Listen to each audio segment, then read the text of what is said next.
and we're especially interested in anything having to do with the way you talk. Right. Well, that's an interesting subject. When I moved up here, I never thought a lot about the way I talk, because everybody else talked the same way I did. And I moved up, and I was very frightened at first because I knew how a lot of the kids were. We used to spend about 4 summers up here.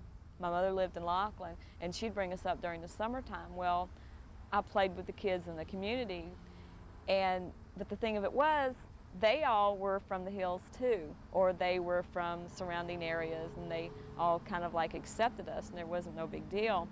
Well, then they bought this house in Sharonville in a Princeton school district, and we moved up here, and we met new friends, and it was a real transition because it was like my brothers fit in real well, but it seemed like my accent was more profound than theirs were. They were able to switch theirs real easy. And my other brother ended up moving back because he didn't like it. He was very depressed living up here, and he moved back with my grandmother. Can I get you just one thing is, we need to know where back there was and where here is. Okay. Okay, and when here, it really means Cincinnati area, because Right. This might be looked at by somebody who doesn't Right. know where Laughlin is, but they'll know where Cincinnati is. Okay. Well, originally I'm from Hazard, Kentucky, and it's in Perry County, which is in southeastern Kentucky, in the coal mine and Appalachian region. And I moved up here in 1965 to Sharonville, Ohio, which is about 17 miles north of Cincinnati. And it's a rather middle-class neighborhood, and somewhat upper in some areas of it. And the people there basically are very nice people, except when they're faced with something they're not accustomed to. There were people there from other countries. I found that very interesting. Finding people from Asia and, Japan and places like that, because that's something I'd never been used to in Hazard. But the biggest thing that I had trouble with was the way people laughed at me when I would talk, especially the boys, because, there was a lot of boys in Kentucky. Of course, there's boys everywhere, but, they all talked the same way I did. And then when I would say something to them, they were just like, they'd look at you like there was something wrong with you, and so it gave them something to use against you for some reason or another. I never understood that thing about finding things to use against you, and kids do that a lot in this area. It seems like they, even though there'll be friends with you, they always want to dig up things on you to use in case you get in an argument or something like that. Well, later on I understood that sort of thing. I understood that, teenagers and preteens did things like that, got in arguments and stuff, but I wasn't used to it. I was just really flabbergasted that people would do things like that. And I would talk, and they would just crack up laughing. Nobody would say anything, and I got to where I would walk around and play and stuff, and I never would talk. I'd just keep my mouth shut. And then they would do things to make me talk, and then after a while I started trying to laugh with them, and just try to laugh it off.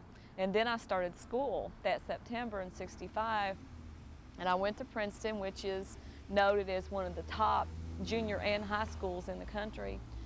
And it wasn't too bad. I went in and I was very backward. I didn't know how to dress because my grandmother had always got our clothes and dressed us and everything, and people were wearing very nice clothes and very faddish clothes, and the mini skirts were coming in and pantyhose with crazy designs, and I still was wearing patent leather shoes and, real long skirts and dresses, and I was just really backwards. And it took a while for my mother to get into the routine of learning what the fads were and everything, just so I could go to school and not be harassed. And I guess that was a family transition too right there. But the biggest disappointment, I had an English teacher who was also my homeroom teacher, and I won't mention any names, she might be listening, that we had to take turns reading different things in class, and it was my turn to get up and read, and I got up and started reading, and the teacher started laughing. And I just kind of looked at her, and I thought, God, I can't believe this is happening. And I just kept on reading. I just closed everybody out, tuned everybody out around me, and just kept on reading.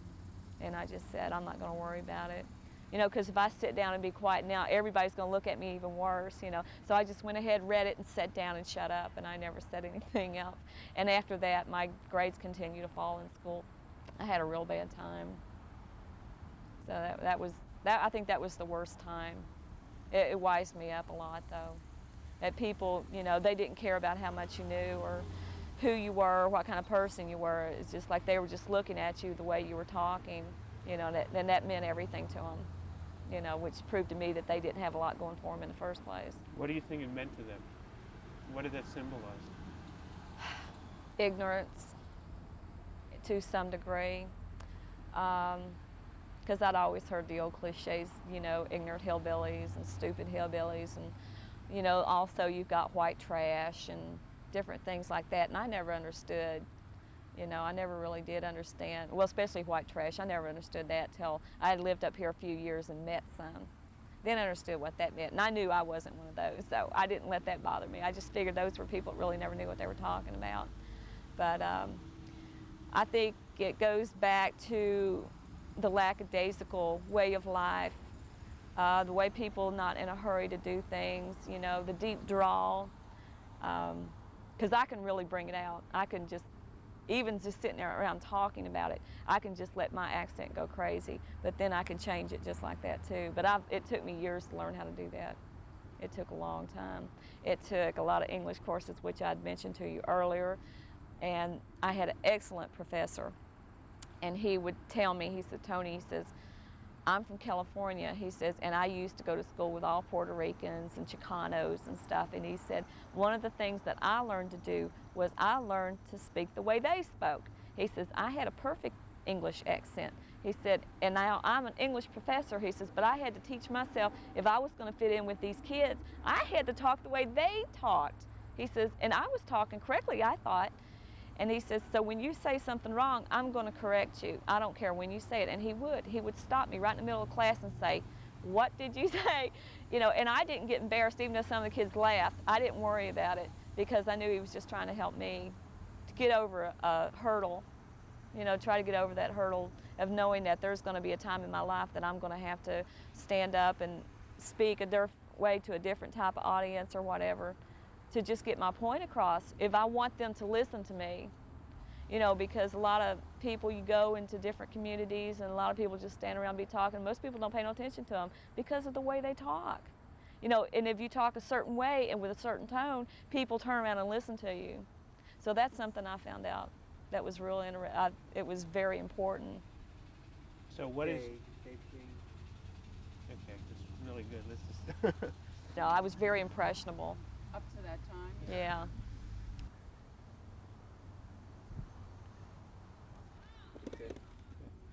You said that you can change. How do you think? What's your natural accent then? If you can change. Well, I mean, this is my natural accent because I don't feel embarrassed by it anymore. I change it usually when I'm in school, when I have to speak publicly. You know, like I was talking earlier, that I have a Brownie troupe, and I had to speak to parents and stand up and get points across, and I had to stand up and speak in front of the kids. And I've led discussion groups before to different women's groups and things. And it was real hard. It was the hardest thing I ever did before, was to get up in front of a crowd and talk, because I'd always felt very strange about my accent. You know, like, are they going to listen to me? You know, will they hear what I say? Or is what I'm saying important enough for them to pay attention? And I felt as though I had to put a lot into it, you know, even if I couldn't tone it down a little bit. Now, when I started going to college full time, I learned to adjust by the people around me. You know, I would just listen to them and just kind of tone my accent down a little bit to where I wouldn't be talking so hillbilly style. Can you do it for us? What would you say? Well, in what way would you like to hear it? Well, if you put on your professional voice and then go back into your regular voice and show us how you might change. Well, I know there was one time that I had to get up in front of the class and talk about a project, and it was opening your own travel agency, and I had to go through the entire script of, you know, down to how much money you would need to start out, what kind of laws you had to go by, what kind of appointments you had to get from the airlines, what kind of people you wanted to hire for the agency, just basically things like that. What he's trying to do is to get you to go from doing your, your professional voice to just your hillbilly accent. See what the difference is. Oh, to see what the big difference is. Yeah. Well, I'm just trying to think of a good story. One where I did it and everybody just kind of like opened their eyes real wide. It was in a speech class I took. And the first day of class, they tell everyone that they have to think of a subject. Everybody has to get up and talk about it. Well, before you did that, every person had to take a turn going around the room. You had to stand up, tell everybody your name, what your major was, how long you'd been in school, what kind of job you wanted after you got out, if you had any kids, if you had a job. I mean, they just wanted to know everything about you. They wanted to know what kind of person you were, and you just kind of like, get up, you tell your little script and routine and everything. And then you had to get up after everybody took a turn, then everybody took another turn getting up and giving a speech. And it didn't have to be anything important. It didn't have to be anything long. And so I stood up and I said, my name's Toni Bales, and I'm originally from Hazard, Kentucky, and I'm now living in Reading, Ohio. I have 2 children. I'm a travel tourism major. I'm going for my associate's degree, and I'm going into my 2nd year in college. And I says, I feel real proud about what I'm doing, and I'm real excited about my new field. So, everybody took their turn, So then we got up, and I got up, and they says, what are you going to talk about? And I stood up and I said, well, I'd like to discuss how people do not like to volunteer for different types of jobs. I said, I've recently, for the past 2 years, been a Brownie leader. And I've realized that there's a lot of parents that do not like to volunteer even though they don't work. And I go to school full time, I work, I've got 2 children, I'm a single parent, I do a lot of things, and I volunteer for different types of groups. This is not my only volunteer project. And I says, I'd like to really see how these parents cannot do it. And everybody was just flabbergasted, because here I just went from this hillbilly accent and got up and just went right into a whole spiel about why people don't volunteer for things, and the teacher was just sitting there dying because everybody noticed it just like that. And he asked me, he says, why did you do that? I says, to prove a point, to see whether they'd pay attention to me or not. Because everybody was just like, they caught it. Every one of them did, and they laughed afterwards. They thought it was real neat how I did it, just because they saw the transition. Do you have to work hard at, at keeping up that sort of regular? No, not anymore. If I get real lazy, if I get tired, if I'm at home with my kids, they correct me because I get real lazy and I'll really go to a hillbilly jargon or something. And neither one of my kids have an accent. Now I've got a nephew who was born and raised up here, and he's only been to Kentucky maybe 3 times, and he's 9 years old. He'll be 9. And he's got a worse accent than I do by just being around me. And he talks that way all the time. And his parents, neither one of them have an accent. And it's just real crazy, Everybody says he got it from you. We know where he got it from. But neither one of my children have one. Neither one of them. What happens when they go to Hazard to see family? They don't think nothing about it. Well, they're used to being around me all the time, My grandmother, she's got a real heavy accent, but I don't know. She can really speak, really open. Well, what do the folks in Hazard think about your kids? Because they don't sound like they're from there. They know you're from Cincinnati. They don't care if you're not living in Cincinnati or outside Cincinnati. You're from Cincinnati, so that's the North. But do you think that changes their general perceptions of everything? I got a story that just changes the way you talk. I've been married twice, and the first time I got married, I was 16 years old, and I went to Hazard, and we got married in that area. And my husband's just, not that much older than I am. And we had went for a walk, and he's from up here. He's from up here. And, he has no accent or anything, like definite Buckeye, And we were down there, and we were walking by a group of young people, basically our age group. And, people smart off to each other. They said something to him and he said something back. Well, automatically they recognized that he didn't have an accent, you know, and more words were said, and so, okay, things got cool off. We walked back to the house. Well, these people ended up coming back to the house, you know, and trying to call him out. I mean, they didn't even know him. No idea who he was, you know, and they knew who I was.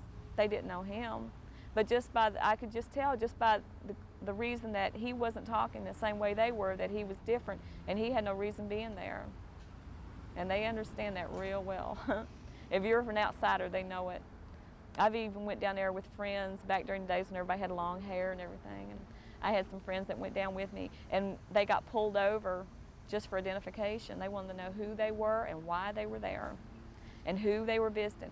And the fact that they didn't have proper identification, I mean, they had driver's license, that still wasn't proper enough. They took them to jail, and my grandmother had to go to town and get them out. There was no bail or anything, but because they were from up here, they took them to jail. You know, they didn't care. They didn't bother. Because I think a lot of people do that from down.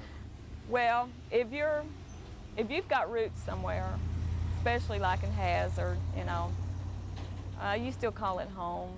You know, even if you don't have relatives there. Well, I'll always have relatives. We got too big of a family, but you know, I'll always call it home, I guess. You know, it was where it seems like it had some of the saddest times in my life and some of the happiest times in my life, and it's where I left and made a transition in my life, you know, where things started being real different, and to where I started making my own decisions and having a control over my life.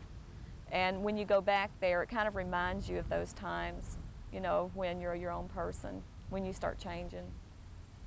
Do you think a lot of people who live up in Cincinnati now, who are originally from down there, think of that as home? I think so, yes. I have a grandfather that lives in downtown Cincinnati and over the Rhine area, and from as long as I know, he's lived there all his life. And a lot of the people that lived around him, whether they're black or white or whatever, you know, a lot of them are from the hills, a lot of them from the Appalachian areas, and they go back quite often to visit. And I've even worked with people when I worked for a Kroger company that lived up here and their family lived in Kentucky, and they went home either on weekends or once a month, and they've been doing that for 20 years. And to supplement their retirement, they would be building their retirement home down there. All these years, they'd have family acreage, you know, that's been handed down from one generation to the next. Or if somebody died, they'd split the acreage up, you know, and then move back and forth. So really tight connection. Yeah, if you've got property, you usually don't get rid of it unless you're real desperate or something. In Cincinnati, how do you think Appalachians are perceived? I mean, what's going on here?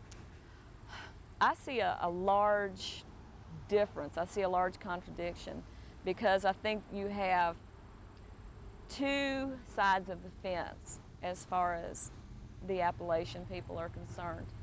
You've got one side who basically know what they want and they go after it, and then you've got the other side that never learned how to find what they want and never knew how to go after it and live the way they best can. They are survivalist. I feel as though I'm a mixture of the two, because I never wanted to get away from my roots. But yet I also saw the other side of the fence and learned how to go after it. So it was real strange for me, and it makes it easy for me to fit in with a lot of different types of people. I know when I've gone down there to visit my grandfather, and there's people around him, and you can see it in their eyes, you know, that they're not real happy. And then you see the kids and stuff, you know, and you wonder what their life's going to be like when they grow up. You know, are they still going to be downtown? You know, is their life going to be on the street? You know, will they ever go back home, quote? You know, will they move on and out? You know, is it going to be any better? And I think that's going to have to change through education. I think it's going to have to change through the councils that deal with people from the Appalachia. They're going to have to go in and see, you know, what is it? Do people really know what it is that motivates them into doing things? You know, just by the accent thing. is a whole ball game right there. Don't embarrass some of the Appalachian people because they'll totally withdraw, or they'll fight. It's like you didn't give them an alternative, and a lot of that's because you haven't taught them that there are other alternatives, I think. Do you regret at all that your kids don't have any Appalachian accent at all? Not really. I mean, that's like saying I wish I was rich or something, and I'm not. I can't really speak for my kids, because they tease me sometimes about my accent, but there's some there. My dad, he's remarried and lives in Olive Hill, Kentucky, which is northeastern Kentucky, just at the foothills where the mountains start getting a little bit big, and I love it down there. I go visit him as often as I can, and they all have very profound accents. And I go down there, and my kids really fit in. They really enjoy themselves, and their accent never changes. They don't even try to change it. And I feel as though the accent doesn't have anything to do with the way that they act around other people. I think it's values that you put into them and the things that you've taught them over the years. That you don't make fun of people. You especially don't make fun of people the way they talk, because they probably know a lot more than you do. So my kids, I think they understand that.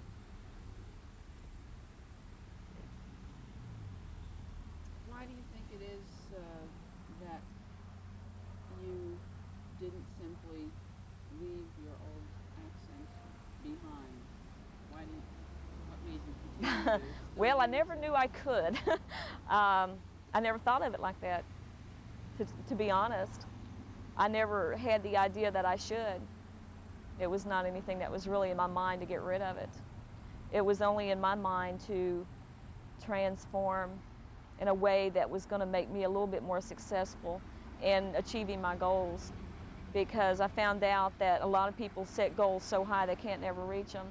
And I thought, I'm just going to have to go one little step at a time until I get to a certain point, and then when I get to that point, go one more step until I get to where I want to be. And a lot of times I don't know how many steps I'm going to go, or I don't know how high my goals are going to be, because I found out a lot of new things about myself. There are steps that I can take, and I've reached them, and I'm moving on to some more. So now I'm going on a hike. How do you think people in Cincinnati view Appalachian people? The people who are not Appalachian. Okay, that's interesting you brought that up, because I work in a German restaurant, and I've done a little bit of research on Cincinnati over the years, and I found out a lot of different things about how Cincinnati was set up. And I know there's a large German community, okay? Well, then you've got this large German community, and then you've got your hillbilly community, and then you've got whatever's left over, which includes your black population and, people who've come from other parts of the United States and other countries. You have, for some reason, Cincinnati has drawn a lot of different types of people. But it seems like you've got a lot of hillbillies, and you've got a lot of Germans, and a lot of German descent. And I see that very strange. They view hillbillies as hillbillies. And the good people view people as people. They don't put labels on them, But I hear them say, they like somebody, oh, that's a good country boy or girl, or, yeah, well, you've been so far down the sticks, you just don't understand. It's like we're a lot smarter than you are. And I've caught this from a lot of German people. And I'm saying this is true German people. I'm not saying it is, just descents and things like this, because I've met quite a few of them. And, no sidekicks or anything else. I'm just going by what they've said to me or what I've heard them say to other people. And I don't know, it just seems like, they don't have a very high amount of respect for people from the mountains. So how does that manifest itself? What does that mean? What happens because of that attitude? I think you got a lot of dissension there. You got a lot of people that could get a lot accomplished if they weren't bickering with each other. They could get a lot more done, because the people who are going to make it will make it, but they run over a lot of people in the meantime. The German population in Cincinnati, a lot of them are very successful. You know, they have their own businesses, or even if they work in factories, you know, they have real fine homes because they go after what they want. You know, they achieve it, which you got to give them a lot of respect for that. But it seems like, you know, they just, you know, they don't view other people around them. And it helps if you talk like them. I mean, if you were up for a job, let's say as a secretary or something, and there was somebody who had a regular Cincinnati accent, and you were both equally qualified, or maybe even if she was less qualified than you were, what do you think would be the Well, there was something I learned in school: whoever has the best telephone voice. So when you talk, you better make sure someone understands what you're saying, and you got to be very clear. And I think that's what will get you the job. You don't even have to look good. Matter of fact, a lot of companies are going away from the sexy secretary because they found out that it doesn't get the job done. It doesn't matter. The best qualified person is the one that's going to make you more successful. So I feel as though if you walk in and you're very clear spoken and they can understand every word that you say, and you're going to have a pleasant telephone voice, and the next $1 million account that walks in the door and you're the first person that greets them, that's the person they're going to hire. Can I get you just one? Remember the first thing we talked about, which was you moving up from Hazard to Cincinnati and people making fun of you? Okay. Can you just tell us that again, but this time put in the names of the places? Okay. Okay. Yeah. All right. Now, is the light on her face? It's moving around a lot. Well, There's really very little I can do now. Dabble Tony, in it. and don't worry about mentioning that you mentioned it to us before. It'll be like this is the first time. Please? Don't mention it. Don't mention that you've told us the story before. In other Oh, words, okay. It's going to be as if we've never heard it before. Okay. Okay, go ahead. My name's Toni Bales, and I'm from Hazard, Kentucky. And I lived there till 1965, and I moved up here to Sharonville, Ohio, which is about 17 miles north of Cincinnati. And it was very interesting after I moved up here because I found out that people were very different, and the kids especially. And since I was just going into preteens and everything, I was very impressionable and very sensitive. And a lot of the kids, when I would start talking, would start laughing at me, and whatever I had to say, they'd use it against you or they'd mock you. And it would be very upsetting. It would make, you know, whatever you had to say feel less important. It just wasn't important, so you'd end up not saying a whole lot of anything. The first time I really got upset was in school, and I was going to Princeton High School, which is, well, junior and high school. It's one of the top schools in the country. And I had an English teacher, and everybody had to take a turn reading something out of a book. It was a literature book. And when it came to my turn, I got up. Everybody had to stand and talk. And I got up and I started reading, and everybody started laughing. And what made it so bad is the teacher was laughing too.